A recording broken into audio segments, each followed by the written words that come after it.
it's the opposite of what I can imagine, like some feminist who's arguing with this point, where she says it's like it's sexist towards women. The West is like what we're doing right now around where like one, Chad is sleeping with a bunch of girls. Well, how is that not bad then?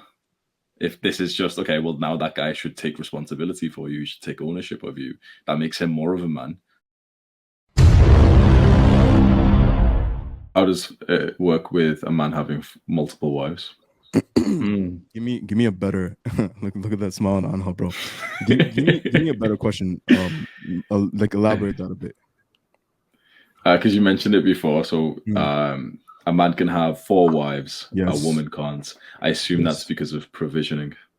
Not just provisioning. So there's a lot of things. So in Islam, plural marriage or polygamy, specifically, I want to say polygyny, right? Because polygamy just means multiple partners.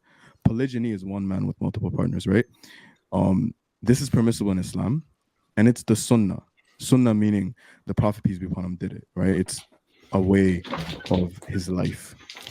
This is permissible in Islam, and it's also favorable at times. So I'll say this: how does it work? Well, a man makes a nikah with all of them, just like I mentioned, right? The wisdom behind it is a lot of things. So number one man, multiple women. Let's talk about war. Let's talk about times where women don't have. There's more, women. Period. Right? You look at secular studies. They already proved this that there's more women than men. Right? At times of war and times of hardships. Right? You know that cycle where it's like good men Hard create. times create. Yeah, Yeah. all that. Right? So we're in that cycle right now where the society is headed to where we have weak men and they've created hard times. That's going to create, even look at what's happening in Ukraine and Russia, right? Is an inevitability in just the way that the dunya works that we're always going to have more women and less men. So plural marriage is a solution to that by not having women that are not looked out after, not provided for, not taken care of, not protected, et cetera, right? The second thing I want to say is it's a man's innate fitra to provide. Just like you were saying, bro, you know how you were, I think you made it in a video where you're like, a man has to provide and a good woman, right? You made it in an unfiltered video. You said that submissiveness is not a bad thing necessarily. And nurturing and protecting the house is a good thing, right? So I want to say that for a man, it's naturally in his fitra to provide. A man wants to be appreciated, right, on his provisioning. A woman's not really the same way. Can she work? Of course, right? Islam doesn't prohibit women working, but all I'm saying is it's in a man's fitra or nature to want to provide. So if a man provides, right, multiple women, he can take care of multiple women, right? A lot of people are wondering why can't it be the other way around? Why can't a woman have multiple men? Well, there's this huge issue of the assurance of paternity, right? If you have one man sleeping with multiple women, everyone knows who the mother and father is of all the kids.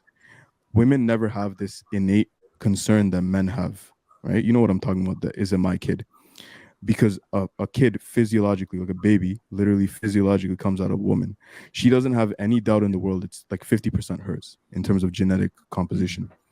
A man does not. Yes, I know today in this Mm. whole satanic world that we live in, there's, paternity tests and all this. I'm not talking about that, right? But a woman never, and Andrew Tate talked about this in a video that he made. He said that the way things were once upon a time was to guarantee purity, right? So you look at women and men, when a man has multiple wives, he can guarantee all of the kids are his. And a woman can, each of the women can guarantee this is my kid. But when you have it the other way around, you can't guarantee that. If a woman has multiple partners, multiple men, you can't guarantee which kid is who's, like, who's the father. Islam, fatherhood, kinship, lineage, right? This is huge. This is of utmost importance because we need to know who the father is. You look at kids growing up today, statistics can show, they grow up without a father. What happens to them?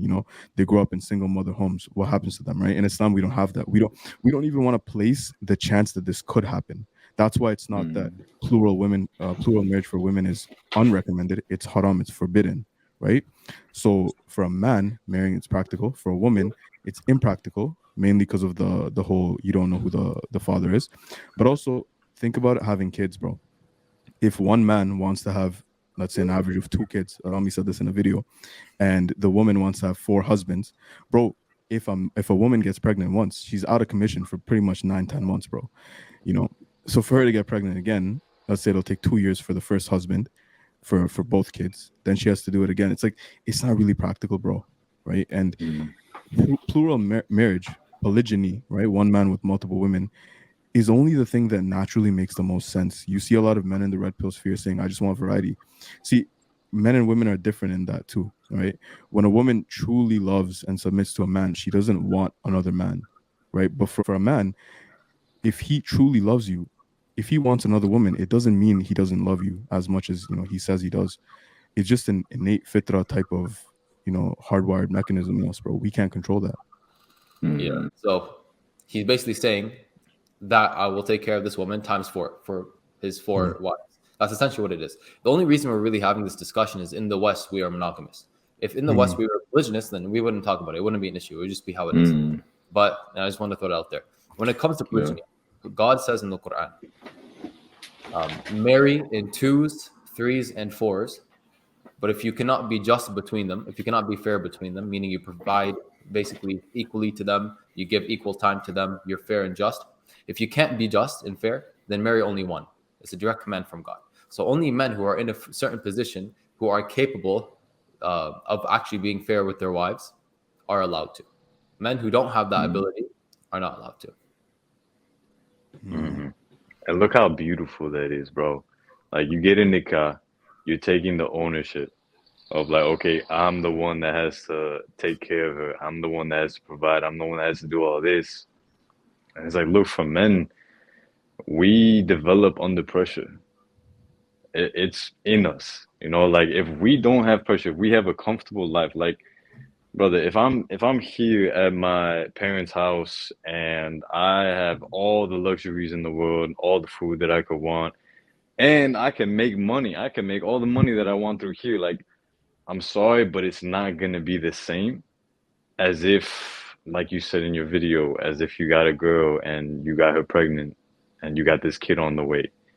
It changes the dynamic. It changes the way that you see things. Like it basically, to put it in simple terms, it lights a fire under your ass. And like the most growth that we as men experience is when we are under pressure. So I think that right there, that's very beautiful that the man is taking that responsibility when you do marry a woman. And it's very important to say this here because I was one of the guys that when I saw that we could marry 4 women in Islam, I was like, "Oh, boy, I'm sold. Like, sign me up."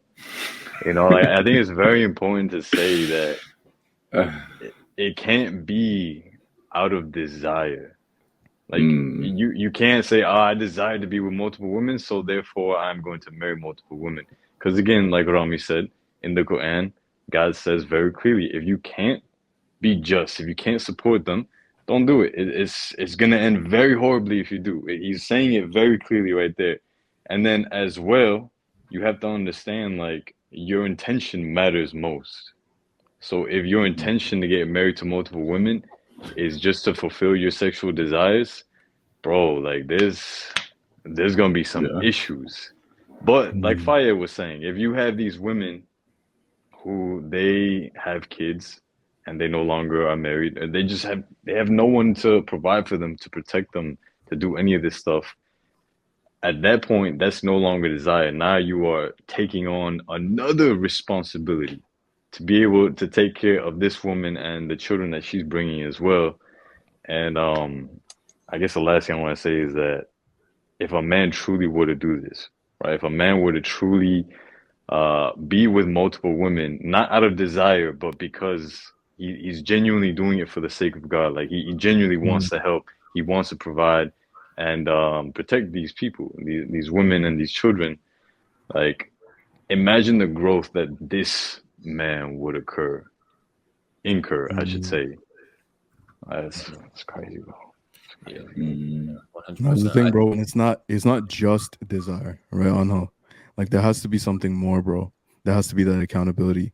And in Islam, bro, being intimate with your wife, that's literally an act of worship, bro. This is something a lot of people don't know. Like you literally get good deeds for sleeping with your wife. And you get bad deeds for not, and for sleeping with someone that's not your wife. Like how amazing is that, bro? Because people think that we got to be over pious or we got to be shamed for our sexual intimacy. No, bro. It just we have a virtuous way of doing things. I like the sound of all this, I'm not gonna lie. because I've seen some arguments against this, and I actually had like a little debate with a couple of my friends about this, and it made me realize that this it's going on in the West anyway. Like polygyny, like this idea, okay, one man with multiple women. Well, it's exactly what's happening right now. It's exactly what I've been doing, but I would just have the extra responsibility to like look after those women.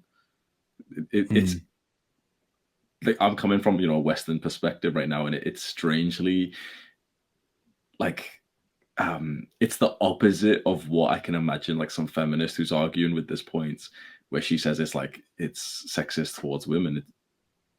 The West is like what we're doing right now around where like one, Chad is sleeping with a bunch of girls. Well, how is that not bad then? If this is just okay, well, now that guy should take responsibility for you, he should take ownership of you. That makes him more of a man. The women that he wants to sleep with now get way more of his commitments. Literally, bro, 100%. That's all it is, bro. In the West, you look at celebrities or you look at high value men, right? They have a work wife, they have a side thing, they have that booty call, they have that 3 a.m., they have their main thing. It's like in Islam, there's nothing done, behind the scenes. There's no dirty business, bro. It's all out in the forefront, because it's out in the eyes of Allah anyway, right? So why go around doing all these sneaky business anyway, right? So it's like you have that 4 as a cap at simultaneously, right? You can marry more than 4 wives, but not at the same time. So a man must only have 4 wives simultaneously, maximum. But he can be monogamous if he chooses to, right? Some prophets were monogamous, some prophets were polygamous. It's fine, right? But for a woman, it doesn't work the same way.